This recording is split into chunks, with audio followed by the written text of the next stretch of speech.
Have you ever studied English for years, learned all the grammar, passed all the tests, and then, when you finally get a chance to speak to a native speaker, you just freeze? Or worse, the words you use sound like they came straight from a 1980s textbook? If the answer is yes, you are in the right place. Welcome to English Break, the podcast where we stop memorizing rules and start using real, confident, natural English. I'm your moderator, Alex, and I'm here to guide you. Today, we are tackling two completely different worlds, the office and the party. How do you sound professional, clear, and concise with your boss? And just a few hours later, how do you sound relaxed, genuine, and natural with your friends? These are two very different skills, and today you'll learn the exact vocabulary for both. Our amazing hosts, Kaya and Aya, are here to break down 10 essential words and phrases that will change the way you communicate. Before we hand it over to them, if this is the kind of English you want to learn, do us one quick favor. Hit that subscribe button right now. It's free. Like this episode so we know you want more content just like this, and comment below right now. What's the one situation where you feel most awkward speaking English? Okay, enough from me. Let's get started. Kaya, Aya, take it away. Welcome to English Break, the podcast where we skip the textbooks and talk about the English you really use. I'm Kaya. And I'm Aya. We're here every week to help you move from understanding English to actually using it. Our goal is to make you sound more natural, more confident, and more like a native speaker. Today we have a really important topic, social communication. We're going to talk about that tricky, emotional side of making plans, dealing with friends, and handling awkward situations. It's so important. You can know all the grammar in the world, but if you can't navigate a social situation, you'll feel stuck. So true. And to help, we have our first 5 words for today. These are all focused on social life. Kaya, what's our first one? Okay, our first word is a fantastic adjective, spontaneous. When something is spontaneous, it means it's not planned. It just happens in the moment. I love that. Like a spontaneous road trip. You just wake up on Saturday and say, let's go to the beach. Exactly.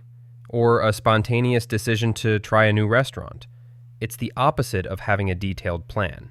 It keeps life interesting. It really does. Okay, my first word is kind of the opposite. It's about too much planning. To go overboard. Ooh, that's a great phrasal verb. It is. To go overboard means to do way too much, to be excessive. You know, like for a simple birthday party, my friend hired a live band and a professional chef. That is definitely going overboard. He went way too far. My next word is an essential verb for friendships. To catch up. This simply means to meet with someone you haven't seen in a while and find out all their news. This is probably my most used phrase. I'm always texting friends. Hey, it's been ages. Are you free to catch up over coffee this week? It's the whole reason for the meeting. It's so low pressure and friendly. Okay, what's next? My next word is ambiguous. This is an adjective, and it's a very important one. If something is ambiguous, it means it's unclear or could be understood in more than one way. This is the cause of so many problems. Like when you get a text from someone that just says, hey. Exactly. Is that, hey, I'm angry, or hey, I miss you? The message is totally ambiguous. It creates confusion. Or when a friend says, let's hang out sometime. That is the most ambiguous invitation ever. It means nothing. Which leads perfectly to my final word for this section, genuine. It means real, sincere, and honest. It's the opposite of being fake. This is my favorite word. I think everyone is looking for genuine connections and genuine friends. When someone gives you a compliment that feels genuine, you know they really mean it. You can always feel the difference, can't you? Absolutely. Okay, let's recap our first 5 words. Spontaneous, unplanned. To go overboard, to do too much. To catch up, to meet and share news. Ambiguous, unclear. Genuine, real and sincere. Now, let's listen to a conversation between two friends, Chloe and Liam. Chloe is planning a party, and the communication, well, it gets a little complicated.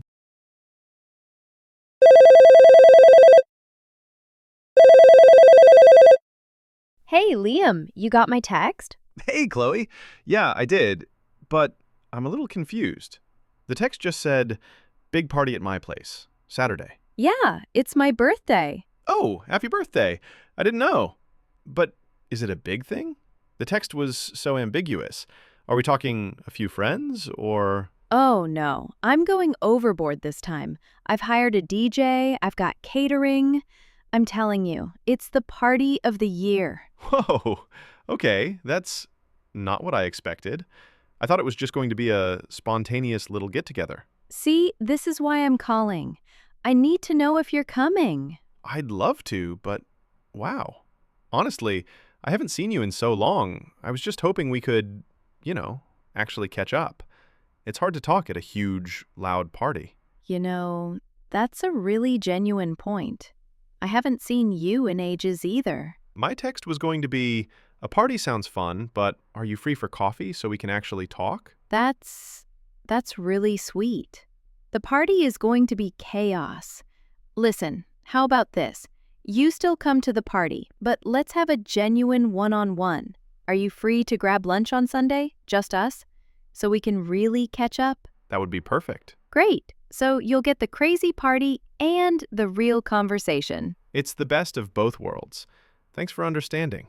I love that conversation. It felt so real. It did. It started with that classic problem, an ambiguous text message. Liam had no idea what to expect. And I like that Chloe was so open about going overboard. She was excited about her big plan. But notice the turning point? It was when Liam was genuine. He didn't just say, "Ugh, I hate loud parties." That would have been rude. Right. He was positive, but he explained his real feeling. I was hoping we could catch up. He focused on the friendship.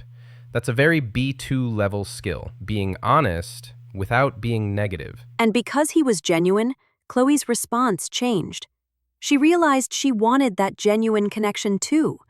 They found a solution that worked for both of them. It's a great lesson. If an invitation is ambiguous, it's always better to ask for clarification.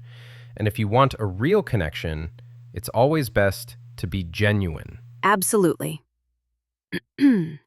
Okay, that covers the social side. But what about when the stakes are higher, like at work? Great transition, Aya. The language does change. For our second segment, we're moving from the party to the office. When you're at work, communication needs to be less ambiguous and more direct. My first word for this section is concise. A fantastic business word. Concise means short, clear, and to the point. It's about giving all the information needed, but with no extra, unnecessary words. Every manager in the world loves a concise email. Don't tell me a long story, just tell me the problem and the solution. Be concise. My next word is a verb, to delegate. This is a key skill. To delegate means to give one of your tasks or responsibilities to someone else, usually someone in a lower position. A good manager knows how to delegate. They can't do everything themselves, so they delegate tasks to their team. But after you delegate, you have to follow up. That's my next phrasal verb.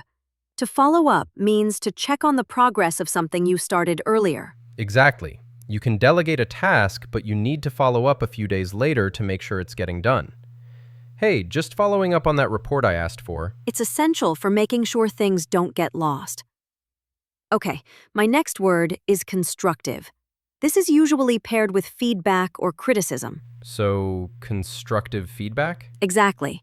It's feedback that is helpful and intended to help you, not just to criticize you. This is bad is just criticism.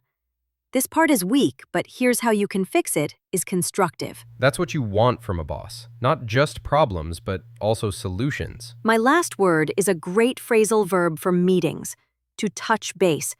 It's very similar to catch up, but for professional life. It just means to have a quick, informal meeting or conversation to get an update. It's softer than saying, I need a status report. You can just say, let's touch base for 15 minutes this afternoon. Perfect. Okay, let's recap our 5 professional words. Concise, clear, and short. To delegate, to give a task to someone else. To follow up, to check on progress. Constructive, helpful, intended to improve. To touch base, to have a quick check-in meeting. Now, let's listen to a short meeting between a manager, Mark, and his employee, Sarah. Hey, Sarah. Do you have a minute? I just wanted to touch base on the new client presentation. Oh, sure, Mark. Come on in. I know I delegated the research part to you last week, and I just wanted to follow up and see how it's going. It's going well. I've finished the market analysis. I am struggling a little with the competitor slides, though. I'm not sure how much detail to include. That's a good question. My main advice is, keep it concise. The client is very busy. They just want the main points. Okay, that's helpful. So, just the top 3 competitors and keep it concise. Got it. Exactly. And one piece of constructive feedback on the last presentation you did. Make sure to double-check the spelling on the final slides. There were a couple of typos. Oh, good catch. I'll make sure to run a full spell check this time. Great. It's looking good, Sarah. Let's touch base again on Thursday to see the final draft. Sounds good. Thanks, Mark. Wow. That was a very different feeling from the first conversation, wasn't it? Totally. It was efficient, professional, and clear.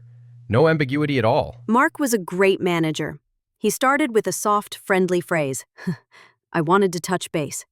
He didn't say, I need a report now. And he was clear about his role. He had delegated the task, and now he was following up. That's a normal, clear process. I especially liked how he gave feedback. He called it constructive feedback. By using that word, he's signaling to Sarah, I am telling you this to help you, not to attack you. And it worked. Sarah wasn't defensive. She just said, good catch. He was also very specific with his advice. Keep it concise. He didn't just say, make it better. He told her how. This is a perfect B2 level conversation. It's polite, but also very clear and effective. They both knew exactly what they had to do next. And that is all the time we have for today. What a great session, Aya. It was. We learned 10 fantastic new words and phrases. We had spontaneous, to go overboard, to catch up, ambiguous, and genuine for our social lives. And concise, to delegate, to follow up, constructive, and to touch base for our professional lives. Your homework for this week is simple. Try to use just one of them. Send a genuine text to a friend. Ask to catch up. Or try to be more concise in your next work email. Let us know how it goes in the comments on our website. This was English Break. Thanks for listening, and we'll see you next week. And that's a wrap for this episode of English Break. A huge thank you to Kaya and Aya for that incredibly useful session. My biggest takeaway? It's not just what you say, but how you say it. Knowing when to use let's catch up versus let's touch base is the real difference between just speaking English and truly communicating. That's the skill that takes you from B1 to B2 and beyond. If you learned something new today, please subscribe to our channel so you never miss an episode. We have new ones for you every single week. Give this video a like. It's the best and easiest way to support the show. And leave a comment below. We read all of them. Let us know, which of the 10 words will you try to use this week? Will you be more concise in your emails, or will you plan a spontaneous trip? Oh, and one last thing. Don't forget to hit that notification bell so you're the first to know when our next lesson drops. I'm Alex. This was English Break. Thanks for listening, and we'll see you in the next one.